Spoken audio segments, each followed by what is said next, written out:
नमस्कार मित्रांनो, ठरलं तर मग मालिकेच्या येणाऱ्या पुढील भागामध्ये अतिशय जबरदस्त वळण पाहायला मिळणार आहे। मित्रांनो, आपण पाहिलं की बस स्टँडवरती आता मात्र अर्जुन सगळ्यांसमोर सायलीला प्रपोज करतो। मग सायली फार रडू लागते आणि तिला ते रडणं आवडत नसतं। ती अतिशय इमोशनल झालेली असते। मित्रांनो, आपण अगोदरच्या भागांमध्ये पाहिले की कुसुम अर्जुनला म्हणते कोल्हापूरला आम्ही नाही गेलो।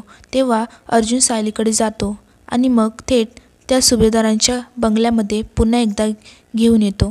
परंतु मधुभाऊंना या गोष्टीची कल्पना नसते। मधुभाऊंच्या विरोधात जाऊन आता अर्जुन ओढतच सायलीला बंगल्यामध्ये घेऊन येतो आणि त्यानंतर मात्र कल्पना आणि अस्मिता या सगळ्या गोष्टी पाहिल्यानंतर मित्रांनो त्यांना या सगळ्याचा राग येतो। तर मित्रांनो, पूर्णा आजीच्या पायाखालची तर जमीनच सरकते। पूर्णा आजीला असं वाटतं की या मुलीने नक्कीच अर्जुनवरती काहीतरी जादू केली आहे। तर मित्रांनो, येणाऱ्या काही भागांमध्ये आता मात्र अर्जुन खूप मोठी रॉयल एंट्री पुन्हा एकदा सुभेदारांच्या घरात होत असताना दिसणार आहे आणि चक्क अर्जुन सगळ्यांसमोर सायलीला मंगळसूत्र घालून तिच्या माथेवर कुंकू ओढतो आणि सगळ्यांसमोर तो तिच्यासोबत लग्न करतो, तेही घरातच। हा जबरदस्त ट्विस्ट आता येणाऱ्या भागामध्ये आपल्याला पाहायला मिळणार आहे। तर त्यानंतर काय हंगाम होईल हे पाहणं खूपच इंटरेस्टिंग असणार आहे।